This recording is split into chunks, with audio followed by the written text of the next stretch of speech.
Hello everyone. Reserve Bank of India Monetary Policy Committee decision loise je repo rate komai dia hobo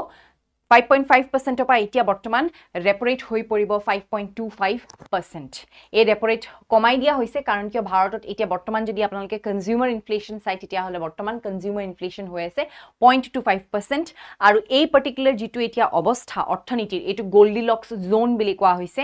karon kio repo rate hoi goise সেই particular rate jitut commercial bank homohe RBI pra loan lobo interest rate ot etia jihetu commercial bank homohe কম রেটতে loan লব পাৰিব হেবাবে liquidity বৃদ্ধি হ'ব so কি প্ৰভাৱ পৰিব ইনক্ৰিজড spending liquidity যেহেতু বৃদ্ধি হ'ব অৰ্থনীতিত বেছি মুদ্ৰাৰ প্ৰবাহ হ'ব স্পেন্ডিং বাঢ়িব সো স্পেন্ডিং বাঢ়িলে ডিমান্ড বাঢ়িব লগতে ইএমআই হস্তা হ'ব আৰু লগতে বেংকৰ যি লোন লোৱা হৈছিল সেই লোনৰ ইন্টাৰেষ্ট ৰেটটো কিন্তু হস্তা হৈ পৰিব আপোনালোকে মোক কমেন্ট সেকশনত জনাব যে আৰবিআই মনিটাৰী পলিসি কমিটি কেতিয়া গঠন হৈছিল আৰু চেয়াৰপাৰসন কোন থ্যাংক ইউ